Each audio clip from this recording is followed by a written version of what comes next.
5, 4, 3, 2, 1, 0, ignition, liftoff.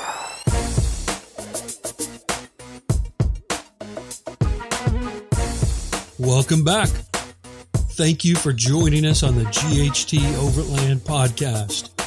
This is where you get the greatest interviews and insights from overland travelers around the globe, learning from their stories and experiences as we interview overlanders from places like Australia, Africa, the Americas, Pakistan, and the UK.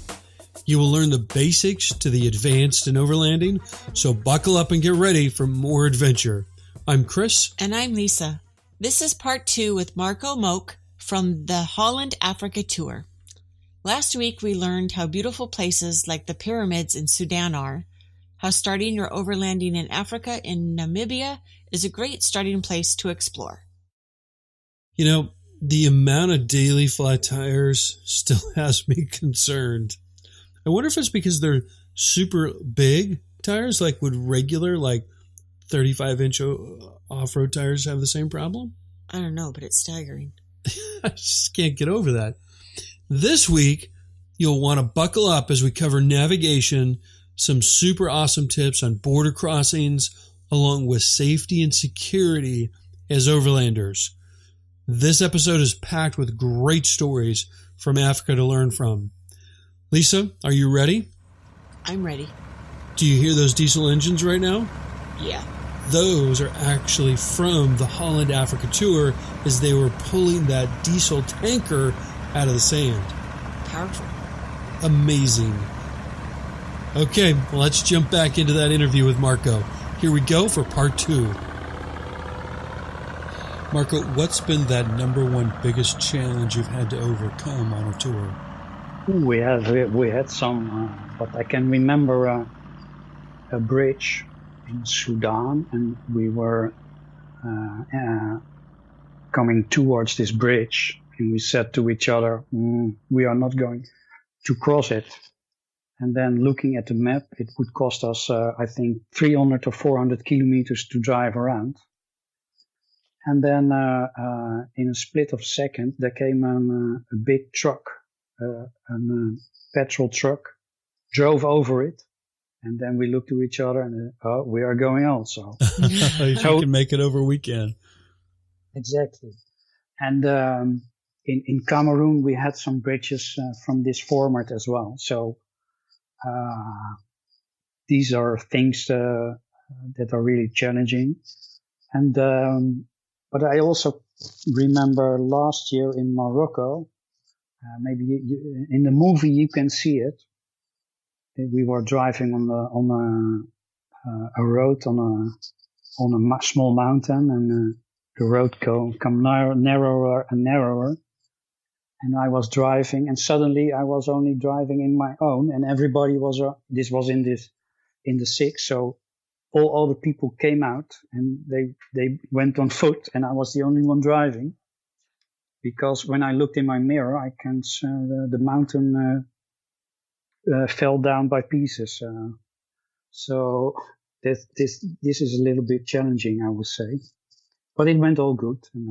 But this is pushing your limits, I would say. Yeah, definitely. So driving on half a road. Yeah, well, I had a centimeter on each side from the car. That was all. Oh my gosh. I'd be holding my breath. I can see why you were the only one left in the truck. Yeah. You're brave. Thanks. So tell us about that process for planning one of these tours. Is there like a set person that determines the route or where you're going to go? Yeah, we have always Jim. Jim is planning, actually. Jim from M.A.N is that. He's planning the routes. And there are always some volunteers who are planning the route on the Garmin and setting it out. And for the coming trip to Mauritania, I will set the tour out in the Garmin software, and then export it to Wikilog, and And then you can drive with an iPad, and it's quite easy. So last years, it coming more easy to navigate than before, because of the satellite navigation. You can imagine before we had maps from the Russian maps we used, but nowadays it's quite easy with all kinds of apps you can use, as from Garmin, Wikiloc, and Tracks for Africa. It's quite easy to find your way. Yeah, I can imagine being in the middle of the desert, having the advantage of GPS is much better than working with just a map and a compass. Exactly. So it's quite easy, and I must say, Tracks for Africa is really good, especially in the southern states of countries. In the Sahara, it has its limitations, but you can download tracks from others, from Wikiloc, and then you can see your way through almost every country in Africa. Okay. And border crossings, what tips do you have in preparing for them, and how long do you plan on them taking on a normal basis?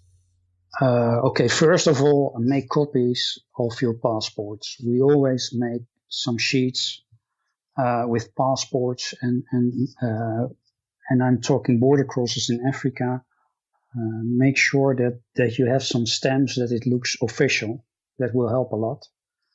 And sometimes we had a sheet with, I think, 14 passports on it, so A3 size, and we had some stamps on it, and we delivered it to the guy at the border, and he said, "Okay, that's fine. You may cross now without showing our passports."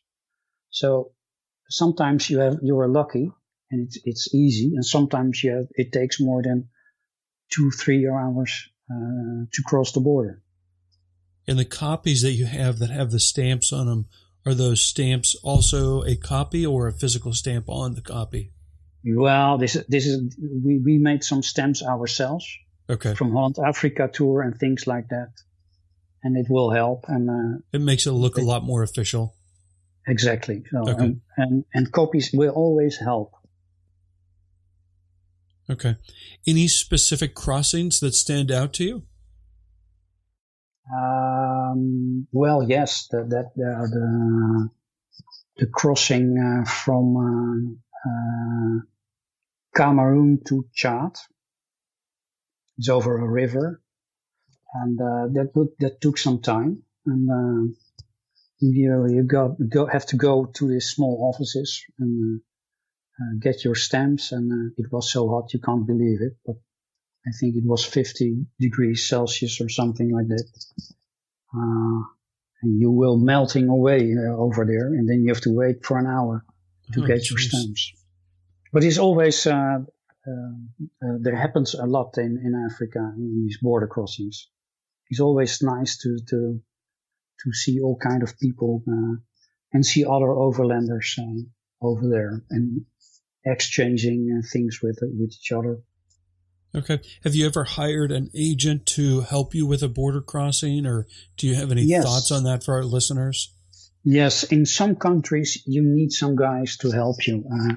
And for instance, when we go from Morocco to Mauritania, we will need some help for that. So the Holland Africa tour has been there several times, and we know that it will help you if you have a local guy who will help you out. So in this case, for Mauritania, we have some help prepared. So in November, we have a guy who will help us to find our way to the crossing. And if somebody hasn't done that crossing before, how do they pick out an agent that is trustworthy and they know they've got somebody that's truly on their side? Well, I must say, TripAdvisor is always helping out in this case. If you have a question, put it on TripAdvisor, and there is always somebody who will help you out,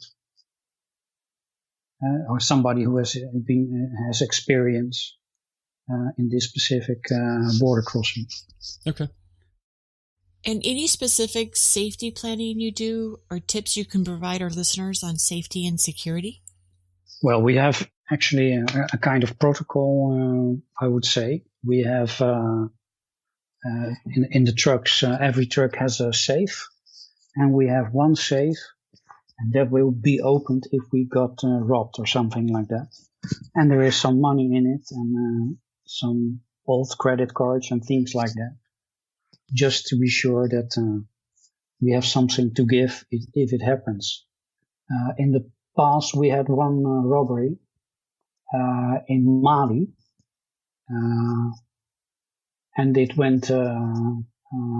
It was an adventure. I wasn't there, but it was a real adventure. You can imagine. And the guys took a smaller car of ours and some money, and they drove away. But we visited the nearbyest village, and the police helped us out. And within a half a day, we had the stuff returned. And afterwards, the police asked us if we wanted to hit these guys with a stick. Oh, and that was their way of justice there. Exactly, yeah. Interesting. Right? Kind of primitive. But yes. And what are your thoughts on paying bribes? Do you guys have a policy or a set rule on either paying or not paying bribes? It's difficult. When you're in Africa, you always have that. I can remember we have in Ethiopia, we had a container to import, and you have to pay some import money. Okay. Now we did that. And the guy in the office said, you have to get some other stamps as well. This office closes at 5. So that will be the next day. In the morning, you can go there, and then you have to pay some money, and then you're free to go. So the next day, we had to go to this other office. We went there, and it was the same guy. Oh, terrific. Yeah, so we had to pay once more. So sometimes you get steal, but it's the way in Africa. Yeah. You have to deal with it. Okay. And safe money management tips. Do you have any tips on managing money? Or I guess maybe the better question would be managing currency changes. But currency changes, we always go with 3 or 4 to the bank because you can imagine that we have quite a lot of money with us because we have to, if we tank gas of diesel, we do sometimes 2,000-3,000 liters. So this is quite a lot of money, especially in those countries. So we always go with 2 or 3, counting the money, and we are always around with the guy who has the money. No one goes alone. We call it the buddy system. Yes, that's true. Okay, yeah. Stay safe. All right. Yeah, yeah. Stay safe, yeah. And you touched on it a little bit. Anything else you want to add on navigation and communication, or maybe just communication? You've got a satellite phone. Any other backup systems that you've got to communicate with the outside world? Just our phones. So in small villages, you can call. It's no problem. And set phone, we do that most of the time in the evening. Then we tell where we are at the moment, or we send an SMS to somebody where we are and what we are going to do. So everybody knows where we are, especially for the home front. It's good to know where it is. And sometimes from the desert, we send some stories. And on Facebook, we always try to make a day report or 2-day report and send some pictures or load some pictures up. So on Facebook, everybody knows where we are and in what direction we are going. Okay. And on vehicle maintenance and repair, I was watching the movie and I thought it was pretty fascinating. You had broken a window at some point and Yes. you actually had a spare window with you. So Yes. some really Yes. good preparing. Yeah. And I'm not sure Yes. where you store a window and keep it from not breaking, but for our listeners that may not have extra windows with them, what are Yeah. your tips on when somebody pulls up and offers help, or a local shop? How do you choose like a good place to have some repair work done, and how do you make that judgment call? Well, I must say most of the time, these people are friendly and quite easy to talk with about costs and things like that.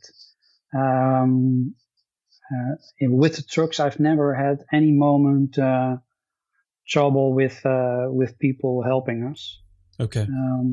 On the other hand, I was driving myself in Namibia, and I had a puncture, and I let it repair. A friend of mine had a puncture, and he had to, and he had a cracked rim, and they repaired it, and it would cost, I think, $50, something like that. And for the same repair, I paid later $3. Oh, wow. So sometimes you got help, and sometimes, yeah, you get help for a little bit more. Yeah, that's true. Let's go through some onboard necessities real quick. I think you touched on it a little bit, but how much fuel can you carry and how far does that take you? It really depends on what terrain you are driving, because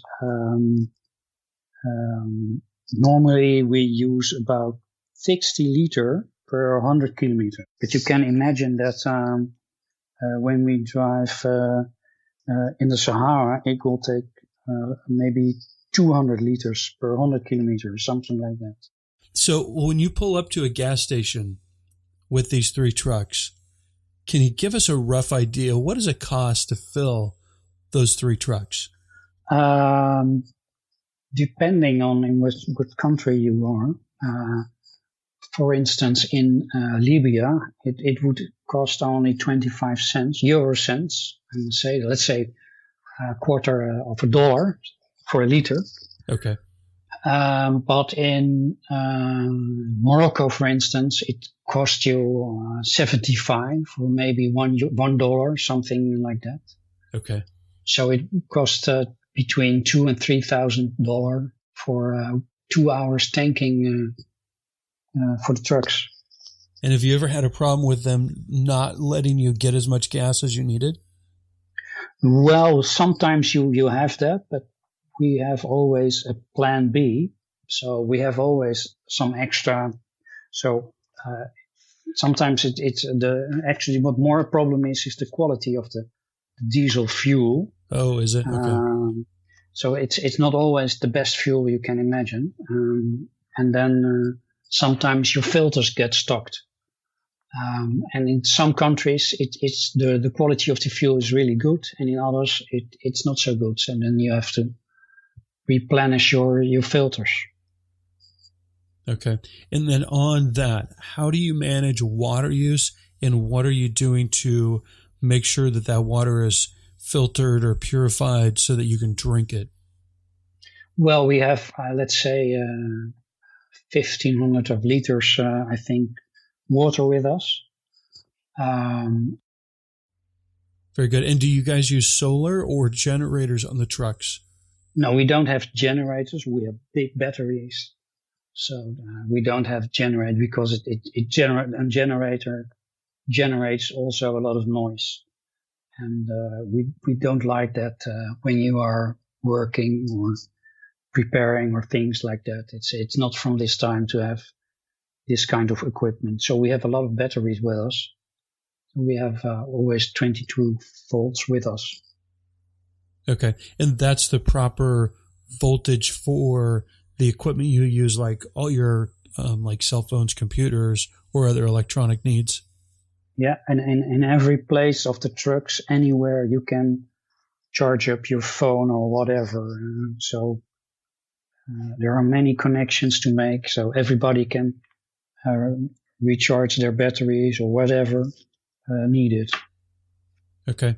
And do the trucks have, I don't know, maybe you don't need heat, but do they have heat and AC? No. We don't have AC. Yeah, we have a window.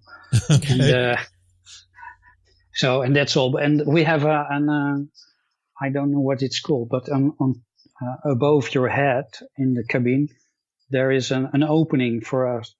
These trucks are all military trucks, so you can open it as well above your head. So there's a hatch up there. Yeah. And you can open it as well, but you get used to it. So recently with adding the refrigerator unit, what type of brand or size is working for you? Yeah, I don't know what the brand is, but they are really big. Because with 14 people, you can imagine that you need quite a lot. So we have 2 of them. I would say they are, let's say, each about 100 liters or so, something like that. And do you have hot water? No. No luxury at all. No. Sometimes in the desert you have always hot water, if you know what I mean. Yeah, that's true. It's always hot. Hey, I had one question in the, I don't know if it was in the movie or if it was one of the videos on the Facebook. You had, I think, either 2 or maybe all 3 trucks connected to what looked like a tanker, like a fuel truck. Yes, that's correct. What's the story on that? Well, we do something in support for the Morocco rally. And in this case, this fuel truck drove the wrong route and it was stuck in the desert and it didn't come out. So we connected all the trucks to each other and then pulled this big, huge truck out. Yeah, that was amazing. Yes, and it was a great hit on Facebook. So I don't know how many. Imagine. Yeah, I think more than 1 million people have seen this movie. Yeah, it's just phenomenal. And then I was thinking, do the gas trucks normally just drive in the desert? No, normally they do. They take the track and they wait there, but they took the wrong route and then came into desert sand, and then you were in trouble. Yeah. And luckily, you were there. Yeah, what would you have done if you were not there? Yeah, exactly. Then they were in trouble, yeah. They'd be sitting there for another year waiting for these guys to show up. Who knows? Oh, my goodness. Anything that we've missed? Well, in December, we are going to Mauritania. And if any listeners are interested in going with us, there are few places free at the moment, or not for free, but to have. I must say, it's a very reasonable price to have a great adventure, and have a look at our Facebook site or our website, and just send a mail, and we send some information. And it's always a great adventure to come with us. Very good. So they can go to your website and give us the address for your website. That is hollandafricatour.nl. And otherwise, contact Facebook Holland Africa Tour. Okay, very good. And there's contact information there for them to get in contact with you if that's something they're interested in doing and finding more or learning more about. Yes, or if they have questions or whatever, just contact our website. Okay, let's talk a little bit about the philanthropy that you do, which I really was inspired by. You were taking toys and shoes and footballs and different things. Tell us, what is that aspect of the tour and how do you prepare for that? And just give us some more information on that. Well, it depends on in what country you are, but we always bring stuff with us, and sometimes specific goods like a boat or a car or a chainsaw or things like that. These are really specific things. but we always have quite a lot of clothing with us and shoes and footballs. And if we come to a village and we see the local boys playing football with a kind of a football or a soccer ball, then we provide them with a new one. And Adidas gave once, I think, a few hundred of footballs. And every time when we meet a group of guys, young guys who are playing football, we give them a football. And it's always a joy to bring these goods over there. And and shoes. We see a lot of children without shoes. And in Africa, shoes are quite important. Maybe I come back to an advice with shoes. When you go on a trip to Africa, always use really good hiking shoes or so. Because when you have jumping off in and off cars, your footwear is protected, and that is quite important in Africa. So in Africa, we bring a lot of shoes with us, and if we come in a small village, where the people are very poor, we give them shoes and things like that. Okay, and for some of the more specific items like a chainsaw or a car, one, I'm not sure how you take a car with you, but how do you find out, like, what are those specific needs, whether it be a boat or a car or a chainsaw, so that you're prepared with that? Yeah, we have some questions from local friends or organizations, and they come with a specific question. Can you arrange a car for Africa or a boat on this and that location? And then we can have a look at it, and we will see if we can arrange it. That's fantastic. Okay, very good. So let's wrap it up with some fun facts about you. Any fun hobbies or things you've done on the road that you've always wanted to do and never took the time to do? No, not really. I had the privilege to race myself with cars, and I really enjoy that. And I always like to make pictures, and I still make pictures. So I enjoy life, and driving in Africa is also very nice. So I have nothing to complain. We know that each vehicle has that main driver, but the co-drivers, how do they keep occupied on those long tours? Well, actually, we have every day there are other drivers. So if you come with the tour, you will sit. One day you're a co-driver, and another day you drive on the 8x8, and another day you are on the 4x4.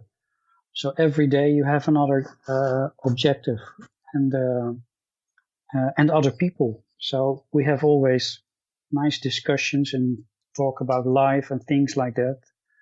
So you're always occupied with all kind of things and looking on the road or the map or whatever, or just talking about life. And that makes it interesting. Do you play any musical instruments on the road or around the campfire? Well, we had a piano with us one time, but it was a long time ago. A piano? To give away. But besides that, I can't remember anybody with an instrument. So I must say no. And do you have campfires when it's 120 degrees outside? Yes, of course. Question. You do? Yes. Okay. Yeah. So we have great campfires, and but sometimes it's quite difficult to find wood. And you can imagine in the desert, it's very difficult to find some wood. So and sometimes you can buy it easily from locals, and we take that with us into the desert, and then we have some nice spectacular fire. What's your favorite drink in the morning to get you going? Oh, strong coffee.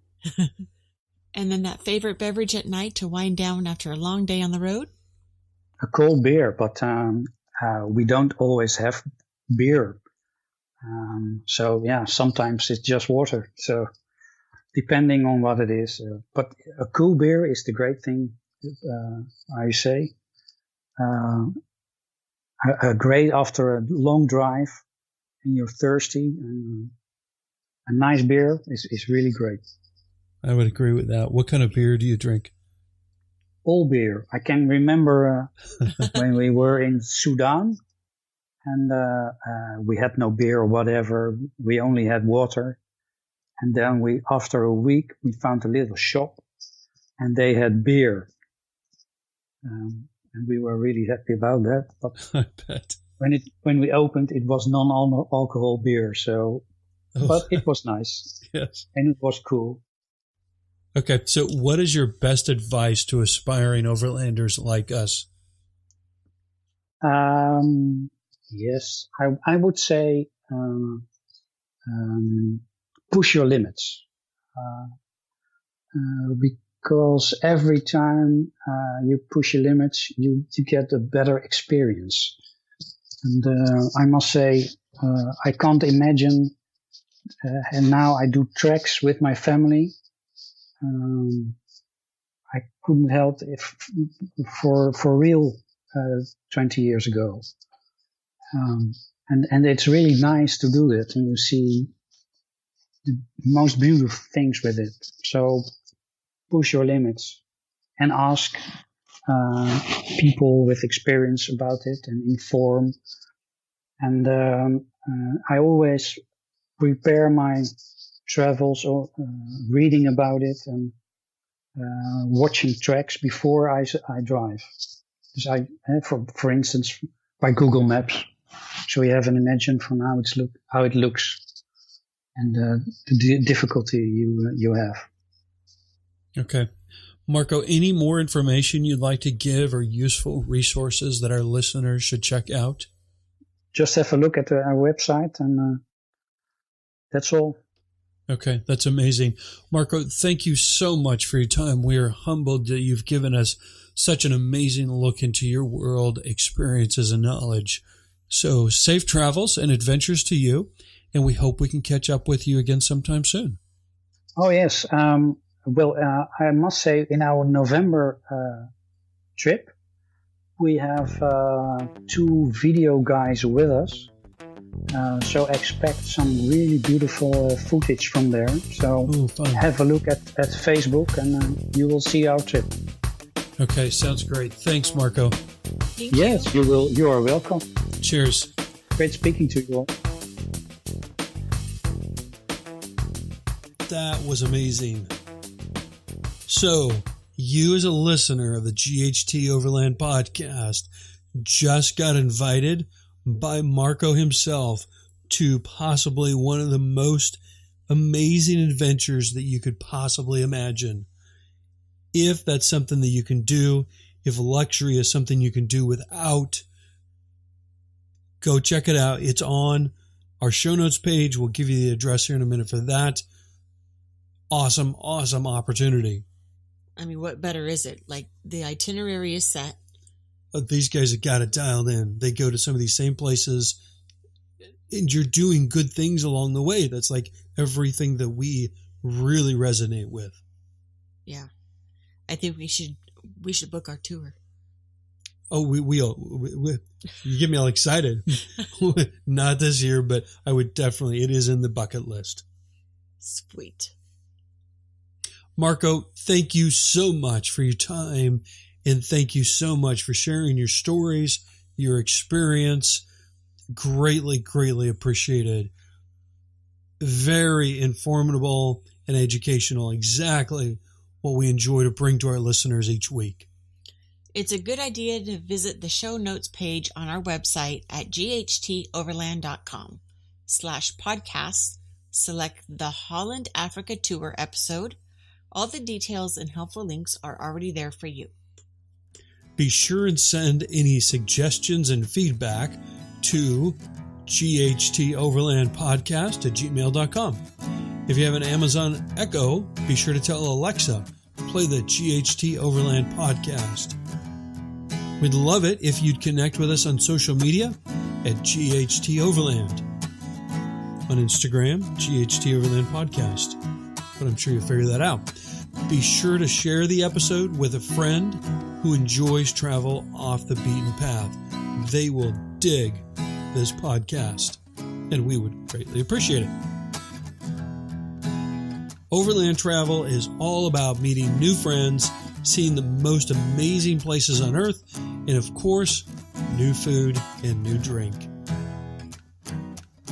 Do you have a favorite drink or food recipe for overlanding? We'd love to feature it and you. Send them to ghtOverlandpodcast@gmail.com. Before you race off, it would mean the world to us if you rate and review the podcast. Give GHT Overland a little podcast love so we can reach as many Overlanders as possible. Thank you, and we will see you next Thursday for a brand new episode of the GHT Overland Podcast. Bye.